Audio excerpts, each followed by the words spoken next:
Let me come to Ata Hasnain first as a military man. What do you believe is the answer?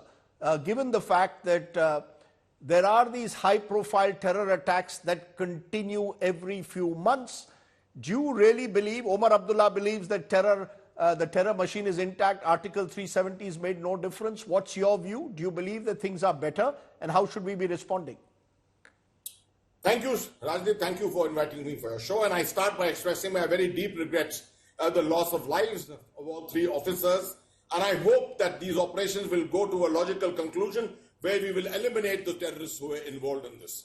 As to your questions, let me be very transparent. You see, I've been to the valley only last month and a month before that. I repeatedly keep going there as I'm the Chancellor of the Central University of Kashmir also. I meet the people, I meet officials, I meet the Lieutenant Governor himself, and I look with the army, I do a lot of reviews with the army. I have a very clear opinion on this. Last 4 years, the situation has taken a drastic turn for the towards normalcy. Anyone to claim that the situation is normal today would be a fallacy. These situations are not cut and paste overnight solutions. A brave decision was taken on 5th of August. But it's going to be a very slow process. Stone throwing has been cut down. Many networks which existed here. A very anti-national media network. Lots of financial networks. Many of the narcotics networks. The overground worker networks. Many of these have been neutralized, marginalized, but have not been completely removed. All these things carry on. Strength of terrorists today estimated to be 60 to 100. This is going to remain at about 60 to 100. Local recruitment has been reduced to the barest minimum at the moment. I'm told only 7 to 8 young boys have joined this year. So things are on the positive side, no doubt about it. But for Mr. Abdullah to say that we should talk to Pakistan under these circumstances, no, I do not agree with that. No, Omar Abdullah didn't say that. To be fair, that's what his father said. Omar Abdullah said you need to create. Omar Abdullah said you need to create. Pakistan needs to create conditions for a dialogue. Absolutely. I'm so sorry about that, but I didn't hear the full statement from Mr. Abdullah. But yes, Mr. Farooq Abdullah said this this morning. I am of the opinion that we have to do our homework to a great extent. Ensure that the issues on which these acts of terror ride, the whole campaigns ride, have to be neutralized in a very, very effective and efficient way. We are doing it, but no one should expect that this will happen overnight and everything we will be able to get rid of overnight. Right. We will be able to reduce the footprint of terrorism, which we have already done. But it's going to take you a fairly long time to achieve anything which you may call normalcy as such.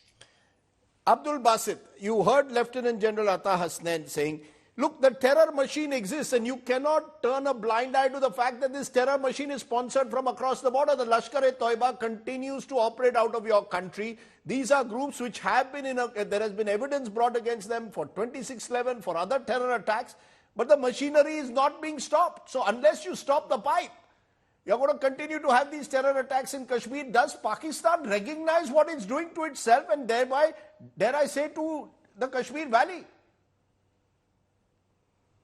Thank you very much. I think it is absolutely delusional on the part of Indians to think that Kashmiris would ever give up their struggle for the right to self-determination. It is absolutely delusional as far as I am concerned. Kashmiris are resolved to continue with their struggle. Until time they get their political right, their human right, they are not going to give up their struggle. Sir, but Abdul Basit, with due regard, it is also delusionary to say that terror modules in Pakistan are not feeding this machine. Let's be clear. You cannot now. How long are we going to live in denial, Mr. Basit? Somewhere. Ambassador Casey is saying it was during his time that Pakistan, India established a joint anti-terrorism mechanism. And it is India which continues to refuse to invoke that mechanism, unfortunately. Pakistan has always offered India to have international investigations, joint investigations. But India continues to show intransigence and stubbornness when it comes to Kashmir. So it is trying to build a narrative around the Kashmiri struggle as terrorism. That is very unfortunate. Hence, all your, So where are the guns coming from? For God's sake, sir. I mean, let's be honest, So this is now, you know, thousands of people have died over 30 years for us now to go back to live in denial anymore. But that is not the root cause. The root cause is India's denial to Kashmiris their right to self-determination. So you come to the negotiating table, discuss that, and allow Kashmiris to determine their future, their but the root cause is also you will agree surely that the support for violence is also a major part of this. You have to accept that unless that stops, you cannot have 26/11-like attacks, or indeed what happened in Anantnag, and there are a series of attacks. That has to end. Remember, you might remember, just a minute, sir, you were there, I think. Yes. You might remember that after there was this attempt to build to reach out to Pakistan, Prime Minister Modi met then Prime Minister Nawaz Sharif in December 2015. What did we get after that? Pathankot and Uri. How do you then trust a country which is unwilling to stop its terror machine? So what happened after Pathankot? Pakistan, unfortunately, unnecessarily registered an FIR in Pakistan. Then our SIT went to India on a very weak terms of reference. India did not even allow our team to investigate properly, cross-examine or cross-question the people, the witnesses. So you did not really cooperate. Even in the Mumbai attack trial, India is kind of procrastinating and prevaricating. India is not cooperating with Basit Pakistan. Saab, you know whether it's Pathankot or Mumbai. Sir, as I said, it's time now to get out of this mood of denial, but I'll come back to you. I will give you a fair chance to respond. KC Singh, you want to respond to what you're hearing from Abdul Basit? Is this the standard Pakistan position that hasn't changed, or do you see any difference at all? Rajdeep, I think the difference is, this is a very critical period because the Pakistan army is extremely strong at the moment. There's a caretaker government since August 9. And Pakistani army and the outgoing coalition of the PPP and PMLN, they are trying their best to keep Imran Khan out. There's a serious political struggle going on within Pakistan. We're trying to use all their means, including the Pakistan Election Commission, to make sure that PTI does not come out. Because if Imran Khan comes in with all his various other negatives, there is one force that fears him the most, that's the Pakistani army. Therefore, this is a period where the army is really strong. The PDM, the Pakistan Democratic Movement Coalition, which has now gone out, they have passed various laws giving much more power to the Pakistani army. Pakistani military courts can try civilians now. So there are various things, various concessions made to them.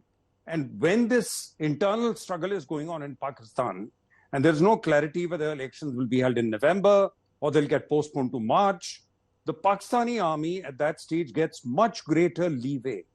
And I think this is a signal. This is not a normal encounter. This is what I tweeted today. For a commanding officer, his deputy and a deputy superintendent to be killed is not a normal encounter. And I think Jalal Hasnain will know more about that. This to me looks like an ambush, which is very seriously planned. Let me get this clear. Are you saying domestic conditions in Pakistan are propelling the Pakistani army to turn their attention once again to funding and fueling the terror machine? Well, we can't deny that. And obviously, because this is a very well-planned operation in which the targeting of a commanding officer, look, enough focus is not being brought on that. It's not a normal encounter. It's the targeting of the commanding officer of a battalion which is operating there, and of a very senior officer with him, as well as the deputy. So it was a military police operation. And to have only officers directly targeted means it's a very well-planned operation. It's meant to provoke. And don't forget, those who are in Islamabad, they'll be seeing that President Xi didn't come here. The Chinese are sulking. They would like this policy of the Union government, Indian Union government, to be challenged, which said that, look, we've taken care of all the militancy. We always told you it was only Article 370. And now that we got rid of that, look, there is no militancy. Even, such arguments, when we keep making such arguments, we are inviting a challenge like this. Because nowhere in the world, even General Hasnain said, 60, 70 militants will still continue. Nowhere in the world can you just by military and security forces take care of militancy. You have to revive the political forces in the valley. You have to finally address the question of the statehood of Jammu and Kashmir. In fact, there is no channel which is going to open up with Pakistan or with at all, because their precondition is that we want to know, what was done when Article 370 went, whether that's going to be rolled back or not. So to put that in deep freeze and say we've taken care of the Kashmir problem, I think the Pakistani army is now challenging that.